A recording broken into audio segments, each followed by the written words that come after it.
Hello, friends. Welcome to episode 9 of The Membership. This is a podcast about the works and life of Wendell Berry, the farmer, poet, novelist, essayist, activist, and thinker. My name is Tim Wasem, and I'm joined by my two fellow members. This is John Pattison. This is Jason Hardy. Hey guys, I feel like this is quickly turning into the season of poetry. By the end of the season, we will have talked about 4 collections of poetry. And I think so far this is my absolute favorite. But I'm excited to talk to you guys. And how have you been? We haven't talked in a little while in real world time. Yeah, been doing okay. I'm a little under the weather today, so I apologize if there's some sniffling in the background. We can edit most of that out, but just in case some of it slips through, listeners, I apologize. With our expert editing skills that we've developed in the last 8 episodes. Yeah, John, how have you been? I'm doing really well.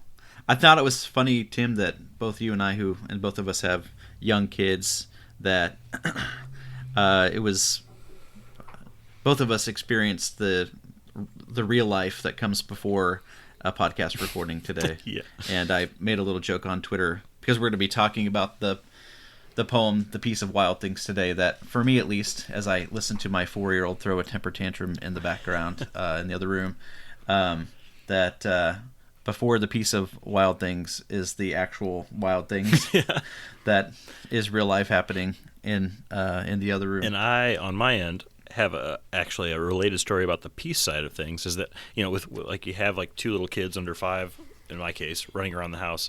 It's just chaos, and so the house is like always in turmoil, and things are all over the place. And tonight, Henry and I cleaned his room like pretty thoroughly as far as our standards go. And when he was going to bed, he was like almost falling asleep, and he looked at me and he said, "When my room is clean and the living room is clean, I feel so good." So it's like, nice. So you had like a moment of peace. And he said, "You know what? I think we should take the coffee table out." I was like, "Why?" He said, "So I could do somersaults." That's the mechanisms of his brain. Is like, when I have a peaceful place that's wide open, I will do somersaults. So, yeah. That's the truly life-changing magic of tidying up. Exactly. That's all she's talking about, is just room to do somersaults. So, all right. Well, we've been talking about what to call this first segment at the beginning of our episodes, and our most current idea, the current incarnation of this idea is calling, and it's kind of in honor of the selection we're going to be talking about tonight, is calling them window moments. And what we mean by that is that Wendell Berry's writing nook, his writing room that he's worked from throughout his career, is from it gives him the vantage point of a really kind of iconic window for those of you who are Berry fans. And if you've watched Look and See, you've seen that window, you've seen the pictures, and he's written poems about them. And tonight we're going to be talking about a pretty large collection of poems that are inspired by that view. And so for us, window moments means moments where we've seen Wendell Berry adjacent things, or just important things to us from our window or from our place that gives us perspective, or a place that inspires us. So, and to start that out, for the first time we've called it this, I was going to ask you two, do you have, or what is your quote window, as Berry does? It doesn't have to be a literal window, but this is a place where the view and the perspective inspire you, or help you to think clearly, or help you to be free of distractions, whatever it is. Where's your place? So, John, what about you? Yeah, I think my answer to that question is in our dining room. We have one window that is up kind of higher, and then we have a large double sliding glass door, and inspired by a book that I'll talk about here in a moment, by David Klein and the Amish farmer and editor. I recently put up a hummingbird feeder in the smaller window. I wasn't sure how many hummingbirds we'd get in winter, but we've had quite a few Anna's hummingbirds coming through. They don't migrate south in the winter. They've been coming through, and then I also bought some binoculars so that I could do some bird watching out the big double glass door. And today it was really fun because I was in there with my 4-year-old sitting. We were sitting at the table, and I noticed in one of our mountain lilac trees or bushes. I'm not sure what it technically is, but we have this old mountain lilac in our backyard, and we noticed a red-breasted sapsucker drilling holes around some of the large branches, and it drills holes into the wood, and then it eats the sap and the insects that are attracted to the sap. And then we noticed the Anna's hummingbirds coming in after it and also drinking from the same holes. And it was fun to stand at the big double door and to look through the binoculars with my 4-year-old and watch them doing that. And my wife actually, unbeknownst to me, took a picture of us at the door looking through their binoculars, and she put it up on Instagram. Maybe I'll put it in the show notes or something. But it's I go on these little kicks, and the people who know me and love me kind of give me a hard time. But at the same time, there ends up being some pretty cool moments like that, where we're just paying more attention to what's happening outside our house. And those 2 windows in the dining room offer some of the best views in the house. Well, Jason, John, you are in the safest of places, and we love you, and we won't give you a hard time for that, because I think we'd both identify with you very much just for that. But yeah, Jason, definitely. What about you? Well, I don't think I have a literal window like this, but in terms of places where I feel inspired or able to think more clearly. We're lucky enough. Tim and I are lucky enough to live in or near the Appalachian Mountains, and I feel if I go a long enough time without having gone hiking in the mountains, I start to feel a little antsy, and there's nothing like going up into the Roan Mountain Highlands here, up on the Balds there, where you just have 360-degree views of the Blue Ridge and the Appalachian Mountains, and yeah, that's a great place to be. Certain area where you can see multiple cities, from up there. Yeah, it's pretty cool. Well, for me, I have a spot here in our house where we're currently living, but before I talk about this one, I have to talk about a previous house I lived in, which is also a previous house that Jason lived in.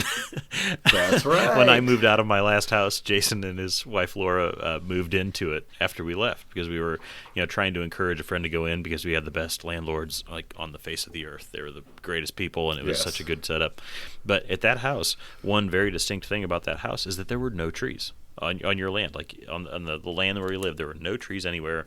You never had a rake, you never had to do anything, and so I just got used to not having really a view or having like trees that were on my property or that were close as a part of my life or something, besides the ones that were like hanging over from a neighbor's house. And when we were living there, I was also working at a middle school, which had these amazing windows. It was the former high school of our town, but these windows were, from maybe like chest height and then 7 feet up or something. These huge, gigantic windows. And my first classroom at that time, when I was living in that house where I had these, no trees and no real view to speak of besides traffic, was from my classroom, I could see the mountain range from that classroom. And I remember the chaos of teaching my first few years and teaching middle school, and especially as I moved to younger kids, and at the end of my day, I would just need time to decompress, and then I could turn the lights out, and that room would be lit with natural light, and I could see an entire range of mountains from my windows all the way across, and that was incredible. And then when I moved schools in the same year as I moved houses, and so I moved to a school that has no windows, like literally no windows. I have to leave the school during my planning period so that I can just feel the air and just see sunshine. But then the house that I moved into does have some pretty trees around it, including some dogwoods. And so my window spot that I've got now is upstairs, and it's kind of adjacent to a window, so I'm not looking directly out a window, but I love writing there and working on things there, because my peripheral view is going out our front windows, and I see dogwood trees, and I remember sitting there and seeing the dogwood trees bloom for the first time when we lived here, and it was just beautiful. And then working from that desk and looking out my peripheral and seeing the the wind build up in the petals of the dogwood tree sort of flowing down across our yard and raining down across our yard, and that was just really moving and really beautiful for me. And then the desk I work from up there also kind of factors into it. It's just special. This house was owned by my wife's grandfather, and the desk is a handmade typewriter desk that we found down here. It was made for typewriters. It's just barely big enough for typewriters, and has like a little drawer on the front of it. It's really sturdy, really well made, and that's just kind of tucked into a corner upstairs. And I really love sitting at that spot, and that's a spot that makes me feel rooted, and in kind of a different way than I would have expected, because I'm not separated from the craziness of life, but that's a desk that's right plopped in the middle of our daily life. I mean, it's right in the middle of our living room, and I really love that spot when I can find moments to get to sit still there. So. I love that. I love not only your description of your view, but I think it's so cool that you have your wife's grandfather's old typewriter desk. Yeah, when I opened up the drawer he had passed away. When I was bringing it upstairs and looked in the drawer, inside the drawer were he had kept all of the manuals of his IBM Selectric that I still have. It's right behind me over here. But that's what he had used it for the longest time. And so cool. Yeah, I love that little thing. So, so we've talked about our windows, or our figurative windows. Are there any other window moments you guys have had? Any Wendellberry adjacent moments that you want to talk about, or anything that you think we should bring up before we dive into openings tonight? This is Wendellberry's second. No, so this is where it gets confusing too. It's the third collection in the 1-volume New Collected Poems, but it's actually the second collection that he published. Yes. And we talked in the last episode about why we think at least they're positioned this way in the New Collected Poems, because the third collection, the actual third collection, Findings, which was our last episode, the poems sort of were sandwiched between the last poems of Collection 1 and the first poems of Collection 3. So I'm in terms of when he wrote very little them, sense without seeing them actually laid out in front of you. What was that, Jason? Yeah, in terms of when he wrote them. Yeah, and when they were published. When they were published. Yeah. Okay. Mm-hmm. Yeah. Yeah, so it's not just that we're recording out of order. He has positioned the collections in a different way in order in New Collected Poems too. It's curated in a way that's meaningful, and we're trying to figure out what that meaning is. Yeah. So do you guys have any Wendellberry adjacent things that you want to talk about before we get into the collection? I do. I mentioned this book by the Amish farmer David Klein. He's written several books. The one that I finished most recently is called A Round of a Country Year. I think it was published in 2017. And the foreword is by Wendellberry. David Klein is the editor of Farming Magazine, of which I'm a subscriber. I believe he's also the Amish farmer that's profiled in Barbara Kingsolver's book Animal Vegetable Miracle. I hope I'm right about that. I'm pretty sure I am. But this book, The Round of a Country Year, is essentially a year-long journal of life on his farm. And it just brought me so much joy. I thoroughly loved reading it. It changed actually how I journal. I typically journal in the morning as part of my morning routine, and I still do that. But more and more, I've also started journaling in the evening, so I'm recounting more of what has happened during the day, more of what I'm seeing on our property. I mentioned that I got the hummingbird feeder, the binoculars. I also got a rain gauge, and I love keeping track of the rain, which is something that David Klein does. And just that the act of paying attention and writing about it has it's helped me pay more attention to the life that's happening around me. I'm obviously not on a farm, but there is a surprising amount of life that's happening around me in my own backyard. So that's been really cool. He talks about how he and his kids and grandkids form a kind of monarch butterfly rescue squad, where they are, they're saving, they're finding the monarch butterfly larvae that are on the milkweed along the side of the road, and they know that these milkweeds are going to be mowed or sprayed, and so they're saving the monarch larvae and bringing them back to a plant on their property, and I think they rescued like 40 over the course of a season. He talks about how they're caring for, of course, their property, their neighbors, including non-Amish neighbors, caring for the animals. I was also struck by just how there's a variety of work that happens on the farm. There's nothing of what I would think of as drudgery.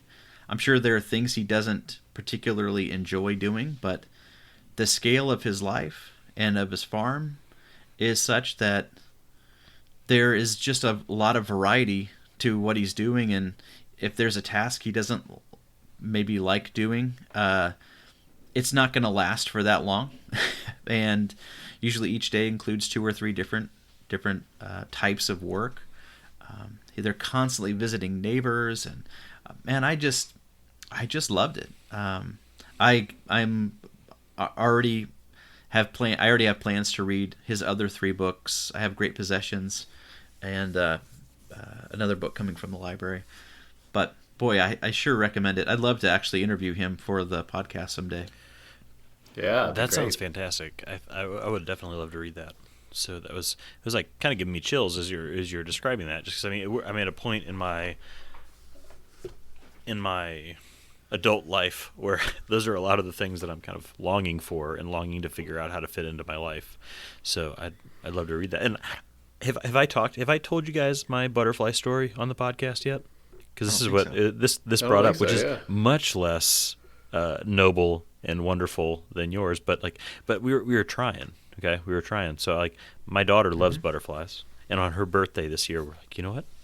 She loves butterflies. We found this source of where we could get like sort of a kit, so we could have butterflies in the house and then set them free. You know, it was this big idea, and we're like, this is gonna be great. It's not like a materialistic gift. It's not a toy. It's not some piece of plastic that's gonna be forgotten immediately. And so we ordered this thing, and we got it up, and we set it up, and then we realized that our birthday is at the end of October.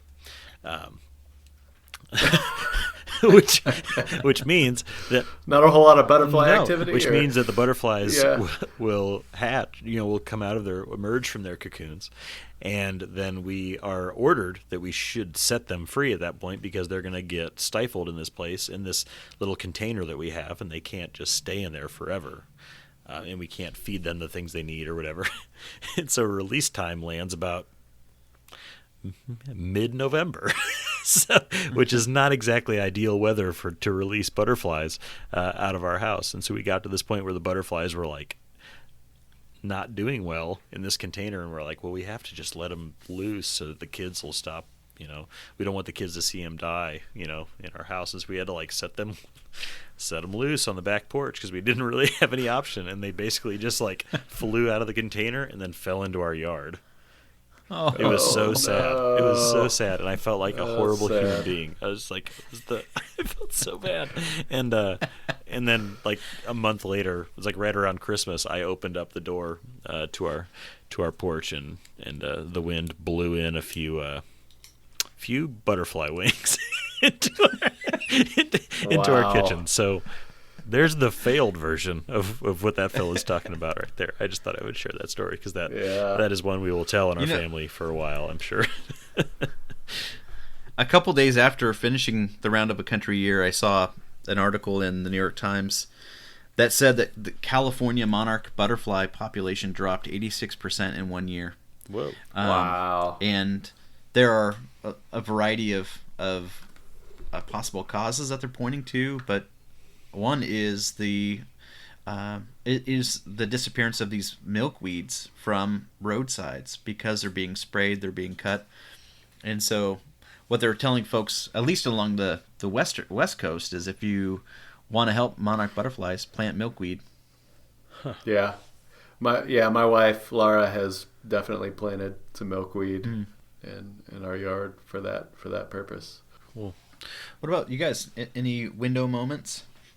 My Sunday school class at church is talking about food right now, which is the intersection between food and faith is obviously a Wendellberry adjacent thing, which has been cool. Aside from the butterfly wings flying into my kitchen the other day, most of them for me have been moments of, and I've been.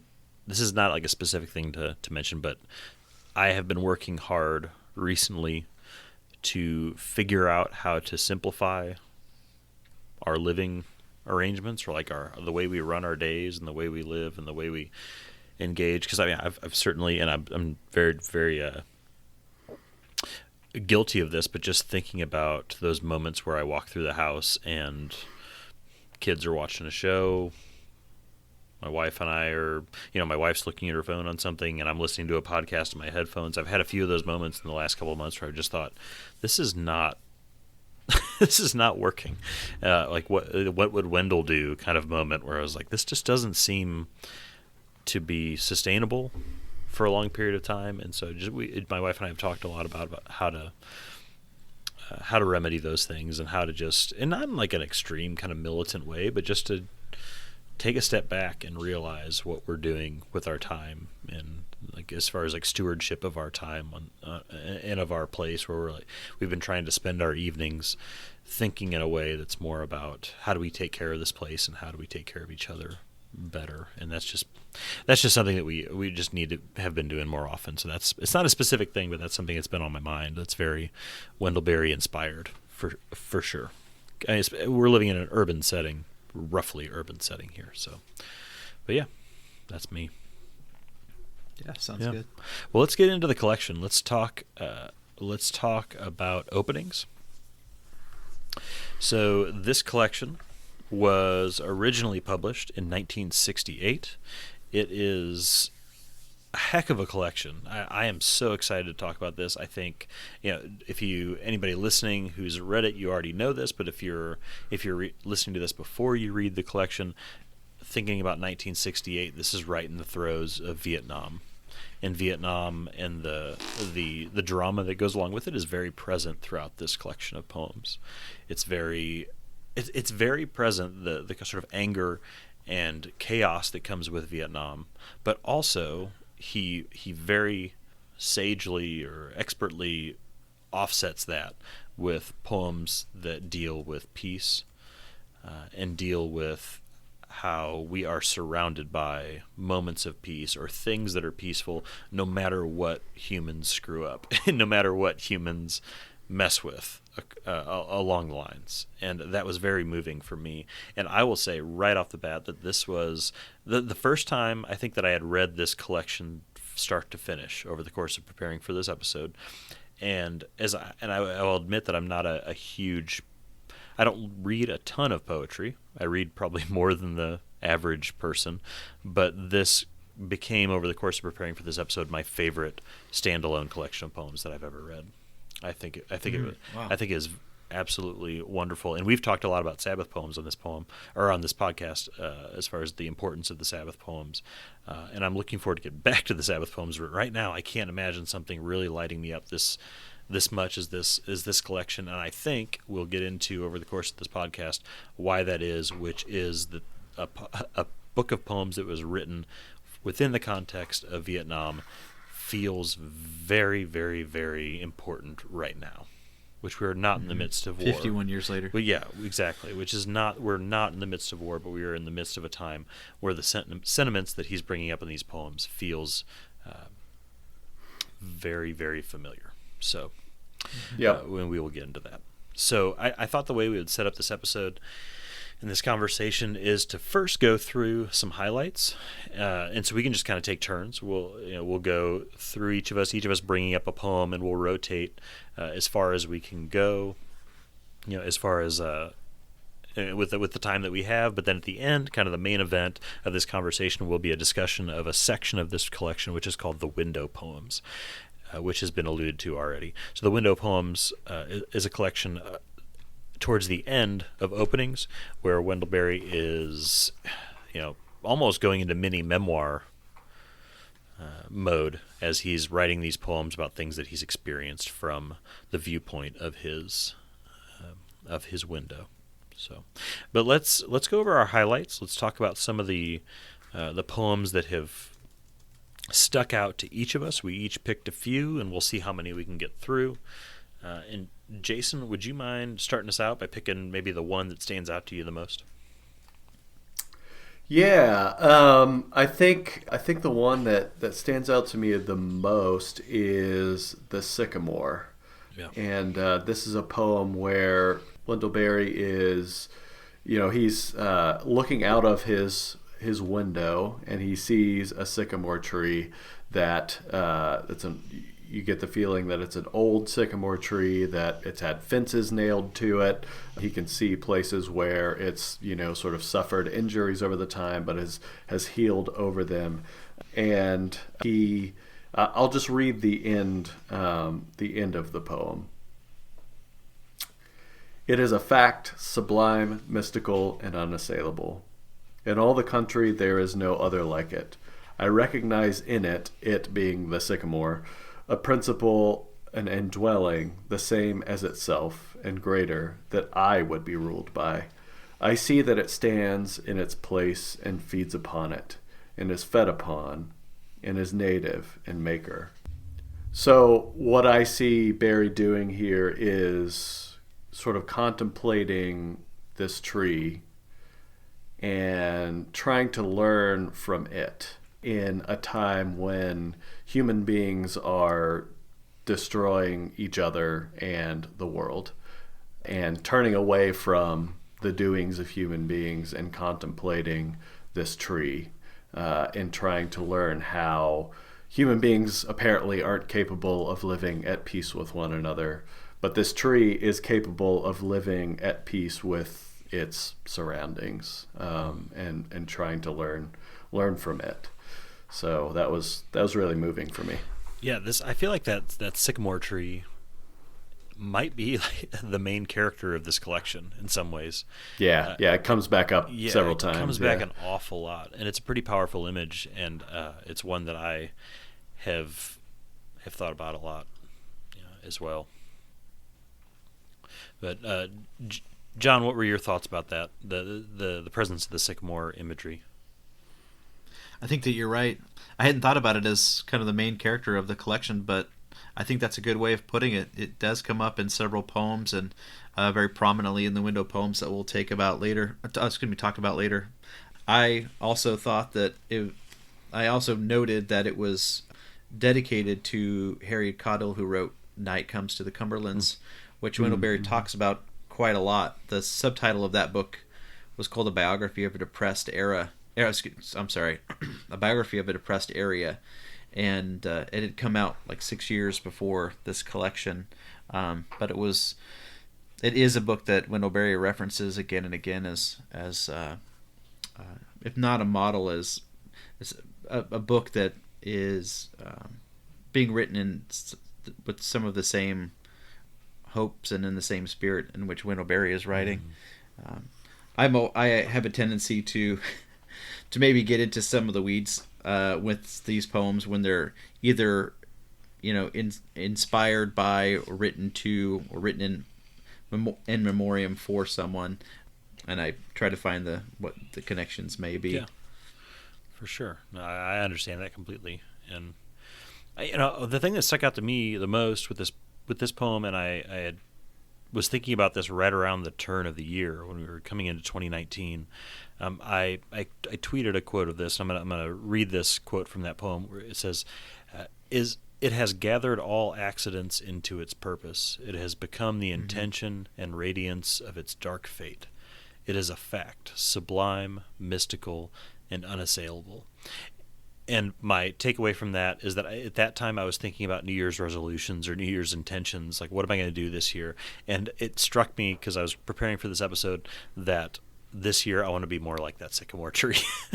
I want to be more aware of those things. I want to be more aware of the fact that my life is a gathering of the accidents that happen, and they all lead to a purpose, and that I need to live my life with intention and radiance, even in spite of this sort of dark fate, and that there are just I live a life of connected facts, but those connected facts, while they might seem mundane, are actually sublime and mystical and unassailable. And I was really moved by that poem as well for that reason, where suddenly this sycamore tree became my hero because of Wendell Berry's words, because of his it's an interesting and kind of a fun way of that of looking at that familiar phrase, new year, new you. Instead of aspiring to be something shiny and new, aspiring to be more like the sycamore, who is described as being the wondrous healer of itself. Mm-hmm. Yeah. Wendell Berry describes in this poem some of the things that have been done to this tree. He says fences have been tied to it, nails driven into it, hacks and whittles cut in it, the lightning has burnt it. And he says there is no year it has flourished in that has not harmed it. There is a hollow in it that is its death. Yeah, that's life, right? that's what I'm saying.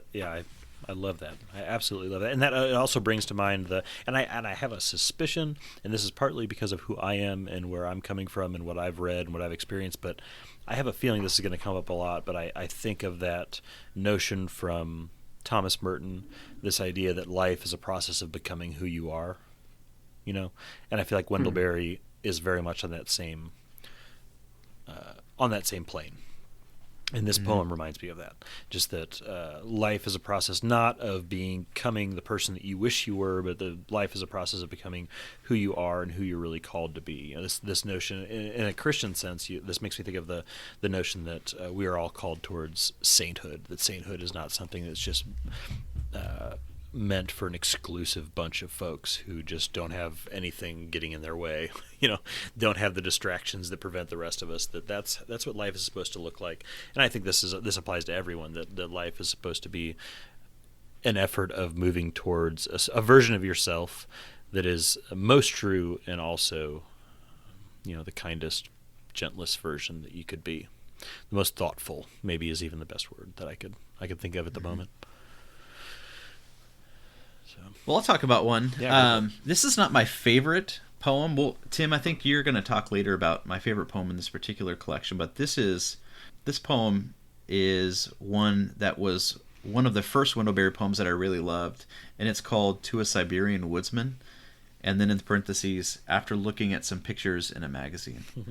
And Berry describes seeing in a magazine a picture of a Siberian woodsman and his family. He has. We know that the woodsman at least has a daughter and has a son, and the daughter is depicted as, is described as playing the accordion, and the son is going to be going fishing with his father, and is shown in these pictures as tying flies with his father. And what I love about it is that here are here's this family halfway around the world, and somebody at the top of the U.S. government has decided that this family is an enemy to Wendell Berry's family because they are in the Soviet Union. And somebody at the top of the Soviet leadership has decided that this family is an enemy to Wendell Berry's family because the Berrys live in the United States. And yet, in the midst of that, they have so much in common. These two families, even though they're halfway around the world, and their places would be a mystery to each other in a lot of ways, they still have a lot in common. They live close to the land.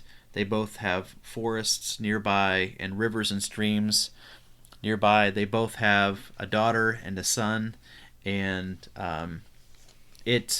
while the circumstances obviously are very different now, I feel like we still live in a time in which people in power try to manipulate others by determining who is and who is not our enemies, and by provoking fear.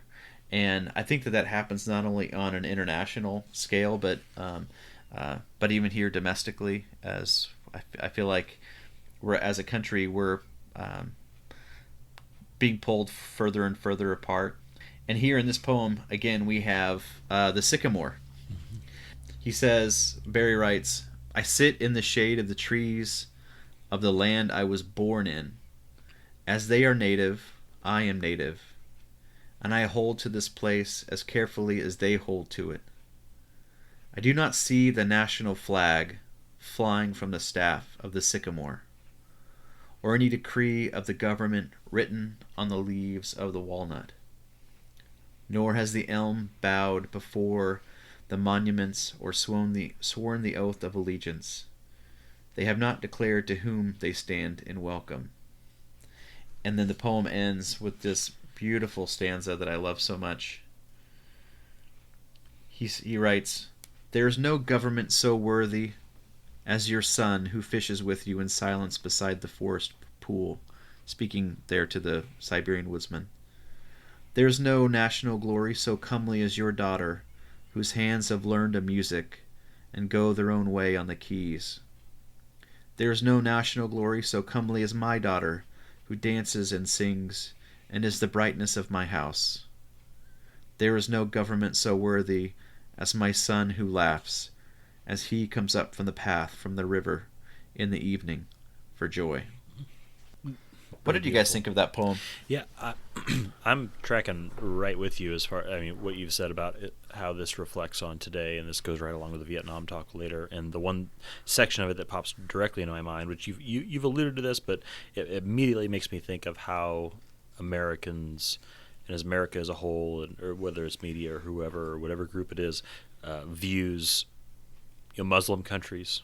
And I think of in section 4, he says, who has invented our enmity? Who has prescribed us hatred of each other? Who has armed us against each other with the death of the world? Who has appointed me such anger that I should desire the burning of your house or the destruction of your children?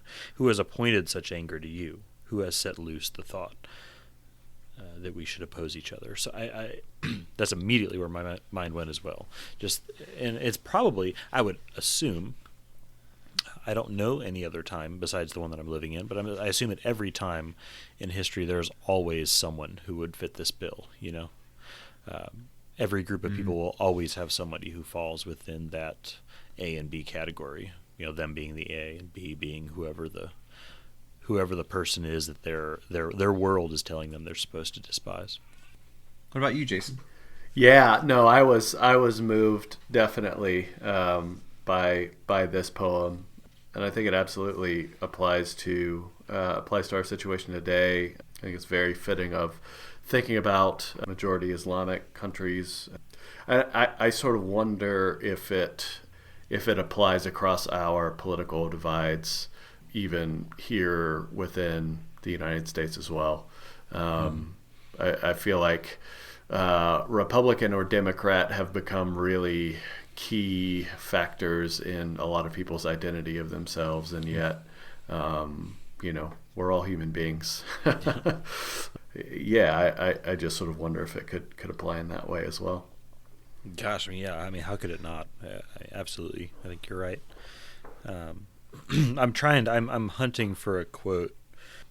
All he has learned of it does not add up to it. And jumping ahead, the world is greater than its words. To speak of it, the mind must bend. This idea that in order to really see the world as it should be, and to be resistant to the things you're talking about, and these views that we have towards whether it's Muslim countries or Mexico or any sort of immigrant population here in the States, that to see things the way we should requires a bending of the mind, which is just this kind of fascinating thing about how our brains work and how we think that we're so swayed by the opinions of others, or we're so swayed by the expectations of others, that to see things correctly requires bending the mind, which just really really fascinates me. That's not that we're created in such a way, or that we've developed in such a way that that's not the automatic. That the automatic is not seeing people as our friends, or seeing people as more similar than we think, but we require a bending of the mind in order to see those people that way. Or we've been programmed in such a way by either governments or other institutions that sort of shape the way we look at things. Yeah, absolutely. Tim, have you and I talked about the second to last line in this poem? Is there a chance that you have it somehow like painted, like hanging somewhere in your house? Or am I just completely making up that memory? Whoa. There's no national glory, so comely is my daughter who dances and sings and is the brightness of my house. We have talked about this. No, I don't have this painted in my house, but I think we have talked about this something. I think it was when we met at some point, or like when we met in person, but that's definitely sounds familiar. I don't have that painted up in my house, but I definitely want it to be. Yeah, me too. Yeah. Me too. Absolutely, that is an absolutely beautiful line. That is, and I think that's something that has come up, and I might even can refer to in a little bit with one of the poems that I've chosen to, if we get to it. But just this notion of parenting, and this notion of, or even, and this could easily apply to friendship or apply to sisters and mothers and grandmothers, and just like in people in your life that fall right into this. So that is a wonderful line. But I'll jump into my first choice, which I feel like is I take that back. I don't feel like it. I know this is the most anthologized poem of this collection that I have the fortune of talking about, because I am the one who started the document and I happen to put it under my name. But we will all talk about it. But this is a poem that is so ubiquitous as far as Wendell Berry's poems go that it was in my freshman textbook that I was teaching from the last 2 years, which was the joy of teaching freshman year. That was one of the things that I absolutely was blown away by. There was a section of the book that was The Piece of Wild Things by Wendell Berry paired with a letter from Wallace Stegner, who I'm sure we'll get into discussion of down the road as an influence and such. I feel like he's a pretty big influence, and it might even be a good idea for us down the road to do an episode about Wallace Stegner. I think that could be an interesting conversation. But yeah, I'm just going to read the whole poem. This is a poem that's available online everywhere and is read by numerous people. I actually saw it was published by On Being, the podcast from NPR, that released a reading of it, and it is something that meant something to them. So I'm just going to read the entire poem. This is a poem that I've had taped up in somewhere in my house for about the last 7 or 8 years since I discovered it. We've had it on our refrigerator, on our mirror, in our bathroom. It's just a poem that's meant a lot to us in our house. When despair for the world grows in me, and I wake in the night at the least sound in fear of what my life and my children's lives may be, I go and lie where the wood drake rests in his beauty on the water, and the great heron feeds. I come into the peace of wild things, who do not tax their lives with forethought of grief. I come into the presence of still water, and I feel above me the day-blind stars waiting with their light. For a time I rest in the grace of the world, and am free. I think this is the most upbeat poem of the collection in some ways, or it's the most kind of transcendent in tone of all the poems in here. It acknowledges that the world is not a place of peace, but immediately kind of shoots for the stars and saying, like, when I find myself starting to notice all the crap that's going on around me that's really bringing me pain or is troubling me, here's what I do. It's it's almost like a tutorial or something, which I think is not terribly uncommon in Wendell Berry's writing, that he'll come right out and say, this is what you do, or this is what I do, I think is the more accurate version. But this notion that when you find the worry of the state of the world flooding over you, separate yourself from the world, separate yourself from what everybody thinks of as the world. So what would actually, the first question I have for you guys about this is, do you have a memory of the first time you heard this poem or came across this poem?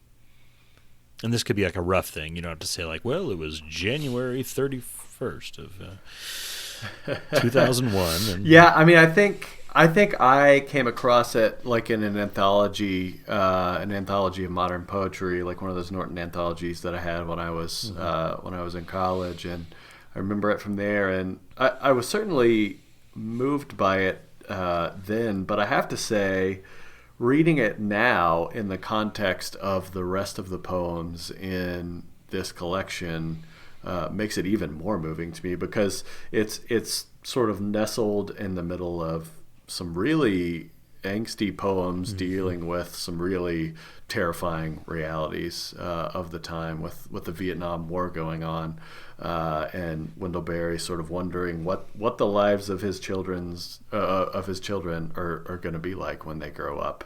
Is there going to be any world left for them? And right? Just to interject, like you keep going in a second, but like there are poems that we probably won't talk about in this collection because we can't get to all of them, but that are literally named things like "Against the War in Vietnam" or "The Want of Peace." there are poems that are very directly named as. I mean, he's not dancing around anything. In this collection. Yeah. So and the want of peace comes right before this one in the new collection of poems, at least. Yeah. So, I mean, I think this is sort of the rhythm of this collection, right? I mean, Barry is contemplating these very real terrors that are threats to human life and threats to the natural world as well, and is clearly very terrified by them, and yet there's this rhythm of him sort of returning to nature and finding some kind of peace there that he can learn from, even when he knows that there are terrifying things happening in the world around him. I don't remember when I read it for the first time. I know that I would have come across it at the very least the first time that I read his selected poems. I do remember the first time in which it really stood out to me. It was when Bill Moyers interviewed Wendell Berry, and Moyers had Berry read The Piece of Wild Things. And then Moyers asked Wendell Berry to expound on the last line where Berry says, "For a time I rest in the grace of the world and am free." And I looked up that interview in preparation for this episode, and if you don't mind, I'd like to read what Wendell Berry said when Moyers asked him to take that line a little bit further. Berry says, "I meant it in the religious sense. The people of religious faith know that the world is maintained every day by the same force that created it. It's an article of my faith and belief that all creatures live by breathing God's breath and participating in His Spirit. And this means that the whole thing is holy, the whole shooting match. There are no sacred and unsacred places. There are only sacred and desecrated places." Of course, that's a line from another poem. Yeah. "So finally," he says, "so finally I see those gouges in the surface of mine country as desecrations, not just as land abuse, not just as human oppression, but as desecration, as blasphemy." So very explicitly religious. Wow. Yeah. Wow. That's, that brings to mind a point that I definitely am going to bring up later when we get to Windows poems. This is something that throughout this collection has been coming up over and over to me, which is this. You talked about, or in that quote, there was mention of the force that brought us here as the force that keeps things going, And one thought that crossed my mind and that just kept crossing my mind was this idea that I took away from this collection that I think is why it has made it so important to me already, which I alluded to at the beginning of or stated at the beginning of this recording, is just that what I walked away from thinking was 90% and that's just the number that kind of popped in my head, but just like the majority of the world around us is peaceful, right?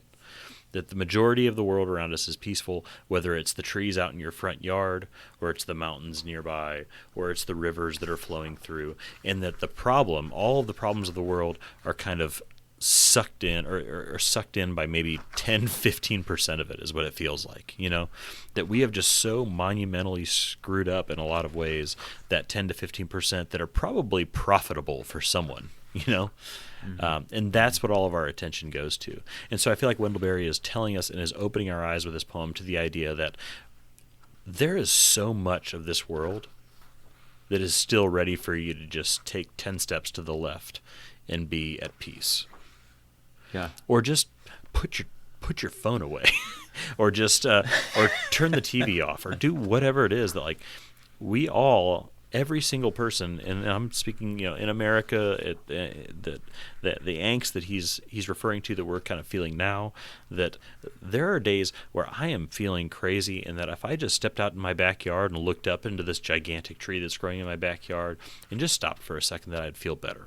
And so I feel great hope from this poem and great hope from this collection, because it feels as though he is telling us that, like I said, 85% of this world, 90% of this world is peaceful, and it is just trying to get along despite how just prodigiously humans are effing up the the other 10-15%, And maybe I'm being unreasonable with that, but that's what I walked away with, and it made me feel very, very hopeful. Huh. Yeah. No, I think that's great, Tim. I sort of wonder, though. I don't know. He doesn't seem to be. I don't think optimistic is the right word to use for him in terms of the future of humanity, at least. He's optimistic about creation. Yes. Yeah. The trees will definitely take back over if we destroy ourselves. And that comes up somewhere within this collection. In lots of these poems, right? Yeah. And so maybe there is still some sort of grand cosmic hope we can take from that. I don't know. And I think the hope I was referring to is very much like a hope of the moment.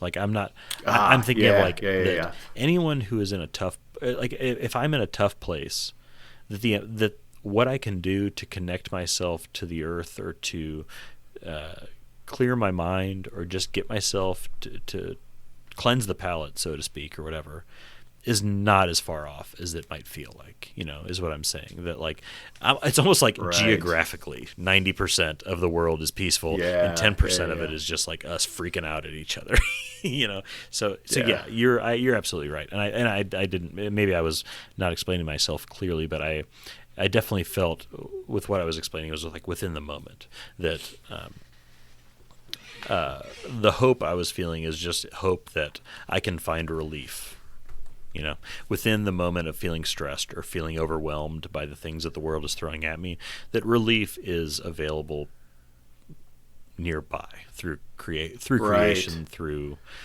separation. Yeah. I mean, in the poem, A Discipline, that I think is the last one that we have, at least in the selections from this collection, the last line of that is, it is the time's discipline to think of the death of all living and yet live. Mm-hmm. And the way that we're able, this may not, by the way, be the last poem. I may have gotten that wrong. But anyway, the way you sort of cultivate that discipline, at least for Barry, seems to be looking out your window at the tree or the birds outside of your window, like you're saying, Tim, just taking a step aside and experiencing that part of the world that is peaceful. Yeah, it's almost meditative, right? It's like the ideas of meditation, of just giving your mind space to just be still for a little while. And the note I wrote on that poem, one of the notes I wrote, it's actually funny, the two notes I wrote, one is revelation, I wrote in the side. The other one is to live as if your life depends on it, which sounds like a platitude or sounds like a cliche, but it's just like one of those obvious statements that seems to actually mean a lot more than I thought it would when I wrote it down. But yeah, you're absolutely right. Yeah. There are a number of times throughout this collection in which Barry seems to juxtapose kind of the abstractions of the powerful, or even just our own tendency to abstract ourselves from the real world. juxtaposing that with life actually lived on the ground, with real people in real places, with surrounded by real trees and real birds, and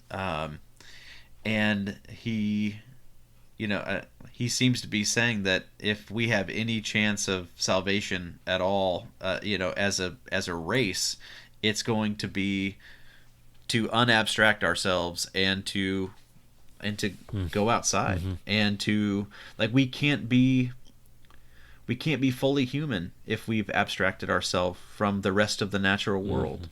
In that poem that he quotes in that Bill Moyers interview, when he says, when he talks about how there are no unsacred places, that's from his poem "How to Be a Poet to Remind Myself," which is my second favorite of all of his poems. In that same poem, he has a line where he says to go outside and with unconditional breath breathe the unconditioned air. Obviously, contrasting it with air conditioning. And something I'm sure that we'll talk about in that episode, what I love about his approach to poetry is, actually, let me put it a different way. That word, our word poetry, comes from the Greek word poema. In the New Testament, the Apostle Paul says that we are God's poema. We are God's poems, in other words. And so I like to read that particular poem, How to Be a Poet, as how to be a poem. Like how to be not just a creator, but a truly created being. And I go through the list of what he has in that poem, and I see that all of the advice that he's giving himself to be a poet is the same advice that I need to take just to be a better poem. Yeah. To be as fully human as possible.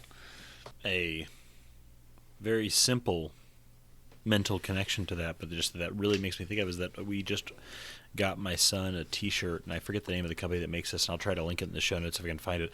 But there's a company that's making all this clothing for kids that has these like really meaningful messages on the front, but all of them are a little bit tongue in cheek, but are really powerful. And that reminds me of the shirt we got my son, which it says "Boys will be boys," and then "boys," the second "boys" is crossed out, and it says "good humans" on it. And so it says "Boys will be good humans." And Jane and I saw that, and we're like, we chuckled at first, but then it was like a chuckle, and then oh. Yeah, and I almost wish he had a shirt that says "Go," "Boys will be good poemas," or whatever, poema. Yeah, That's. Could there be a better message to live, or a better notion to live by? I guess. Well, and I was self-conscious about how, spending a few minutes on a poem that's not even in this collection. Then I realized it'll be like 4 years until we get to that. And I think it's come up like 3 times already since we started recording. Shoot. So I think well, if you need to cut something, this should be it. Absolutely never. No. I think I was going to say the opposite. Just settle in. We're going to talk about that poem a lot because that's an important one to us, and it's a beautiful poem. So, I guess anybody else have a poem you want to jump in with? John, do you want to throw in something about another? I figure we can cover a couple more, and then we should jump in and talk about window poems. Yeah, I think one that definitely deserves mentioning is the second poem in this collection, and it's called "My Great Grandfather's Slaves." Yeah. Gosh. Barry, I think Barry sometimes critiqued in how he deals or doesn't deal with race. I probably don't know enough about that yet to really weigh in, but it's definitely an ongoing question and conversation that's happening, at least internally, as we read, across all these genres. But here in this second poem, he's talking about race very directly, where he is imagining his great grandfather. Who was a slave owner, and a great grandfather is not that far back. My kids know their great grandfather. My paternal grandfather is still alive, and so it would not have been that far back for Wendell Berry. And basically, he talks about how the fact that his family owned slaves is something that Berry himself is implicated in. That doesn't go away. Mm-hmm. And so he says at the end. At one point he says, "I see them." Speaking of the slaves, I see them obeying and watching the bearded tall man, whose voice and blood are mine, whose countenance in stone at his grave my own resembles, whose blindness is my brand. And then toward the end of the poem, he says, I have seen that freedom cannot be taken from one man and given to another, and cannot be taken and kept. I know that freedom can only be given, and is the gift to the giver from the one who receives. I am owned by the blood of all of them who were ever owned by my blood. We cannot be free of each other. Remembering again that this was published in 1968. Mm-hmm. Not only, of course, is that over 50 years ago, but it's the same year in which Martin Luther King was assassinated. Yeah. It's only a few years after the Civil Rights Movement. Yeah. That's right. Civil Rights Act. But he's talking about systemic racism, white privilege. He's talking about it at the level of the intensely personal and intimate. And I would imagine that he's talking about race in a way that many other whites, whether Southerners or Northerners, weren't back then. But yeah, he can't be free from that past, and never can be free from that past.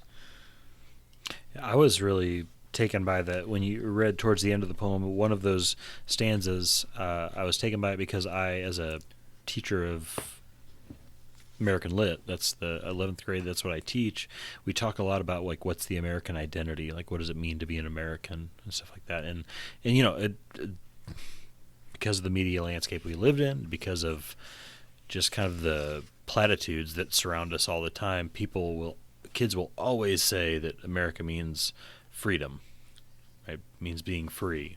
And I was just, it was like running into a brick wall when I read that third to last stanza where he says, I have seen that freedom cannot be taken from one man and given to another, and cannot be taken and kept.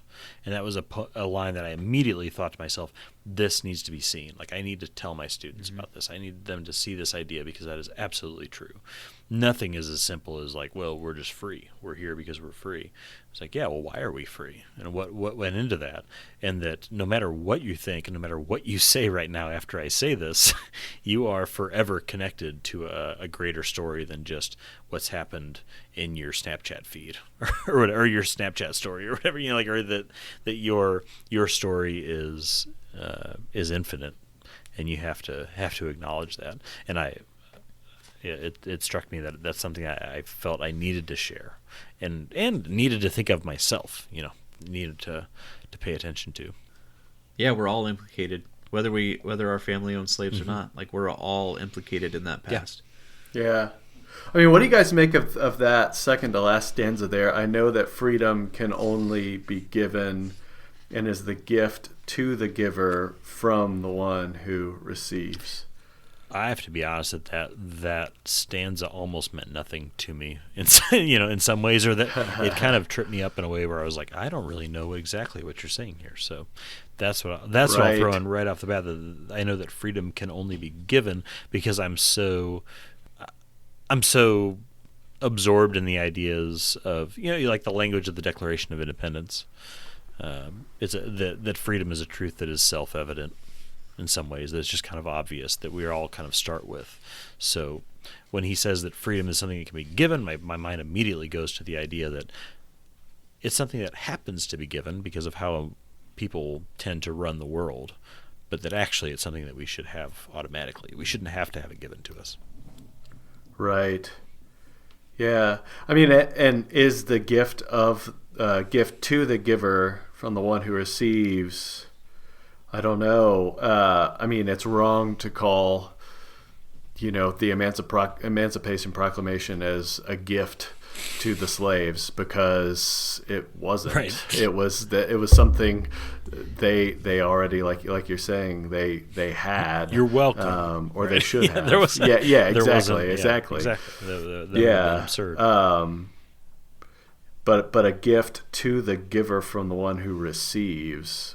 I don't know. I don't really know what to make of that. Yeah, I mean, my main kind of takeaway is just that the freedoms that you can.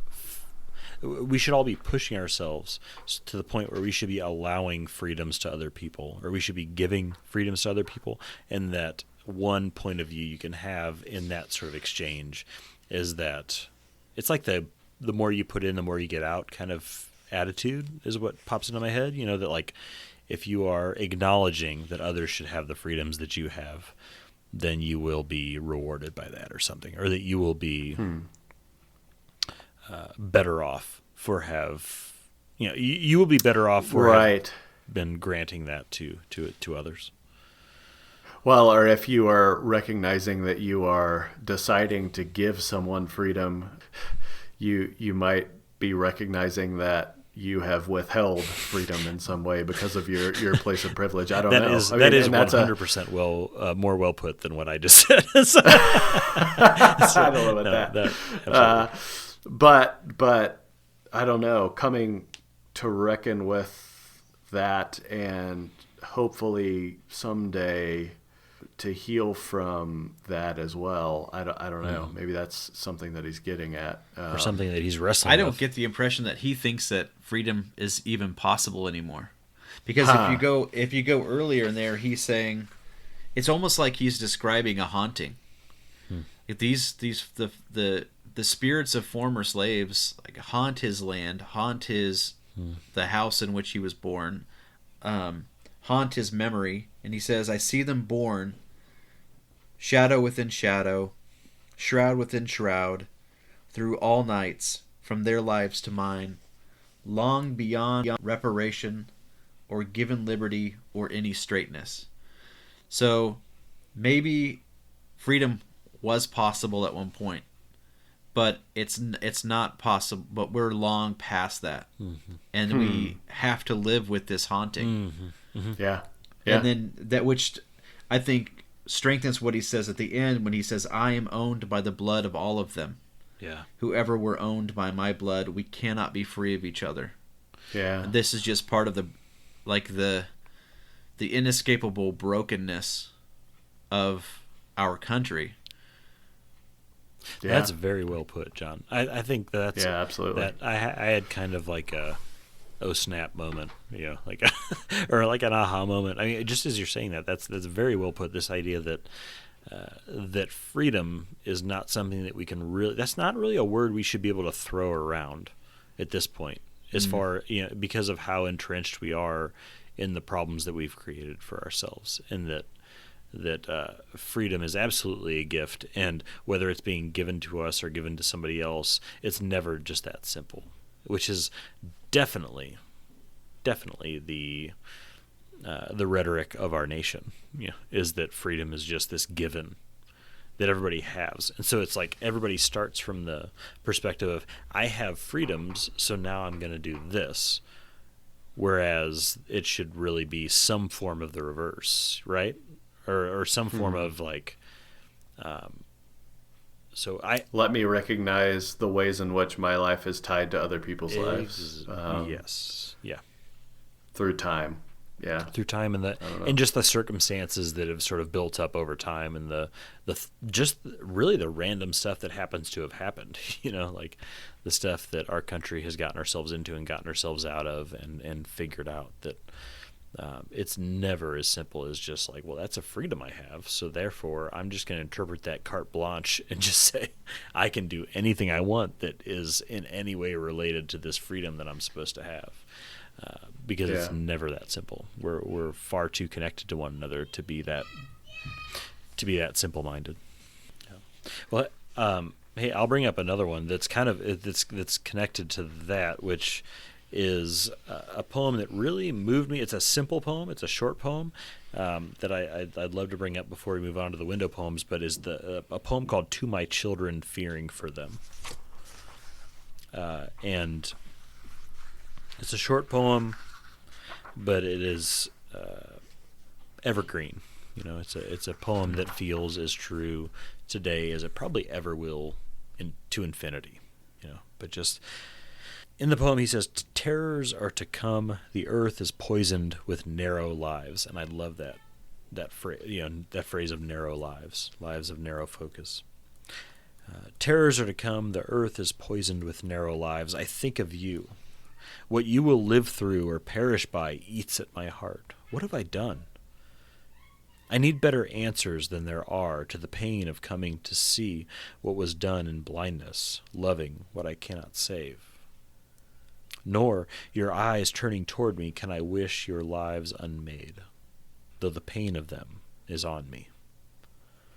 And that just, of all the angst in this collection, that one stuck, or the problems and the pain of this collection, that one stuck with me, that further and further I got into to this collection, that poem was like a knife that just kept on twisting in my stomach, as it says to my children, but just to future generations, really, this idea that there are problems. There are always problems. There are always things that are going on in this world. There are always things that are messy. There are always things that don't make sense, right? That just people should understand as just being black and white in some fashion. And I'll resist getting into Enneagram stuff right now, but but just that there are things that should be black and white, and that this poem is saying that there are things that should be right or should be wrong, and I've brought you into this world, and you're going to have to deal with all this stuff, and it's going to be messy. I'm not going to be able to prop you up and to live this life in the perfect way that I would hope that you could live this life, but at the same time, it would be absolutely ridiculous for me to wish that you weren't here, or that I hadn't brought you into this world, which is, I feel like, the ultimate struggle of the race, right? And if you simplify it down, it is basically, within this world, there are always problems. And the problems that are always here are new problems. There are always new versions, or they might be new versions of old problems, but there are always new problems that I have not dealt with, that you, as my son, my daughter, my niece, my nephew, my whatever, you will have to deal with. And I'm sorry you have to deal with those. But I'm glad you're here to deal with it, And that was just such a simple notion that just, it repeatedly moves me. I found myself asking questions that Barry probably didn't intend the reader to ask. Like, why do we bring children into the world? Is it for their sake or for our own? Yeah. Is it so that they can live fulfilled lives, or is it so that we can live a more fulfilled life? Or live up to an expectation. Yeah, or living up to an expectation. Is it because for many people, though not, of course not all, but for many people, the idea of raising children is something that we expect to be, that we believe is expected from us. This is very abstract. These are big questions that like I said, I don't think we were intended to ask, but I wonder if someone can get to the point in which they love life, they love this broken world so much that they want to bring children into the world, both despite of and because of its brokenness. Because for all of that, it has there's so much richness to it. And I confess, I have 2 daughters, and man, I just love them more than anything. And being the father of daughters is the best thing that I get to be. But I wasn't thinking about them and and all of this stuff that they would have to. Yeah, I don't know.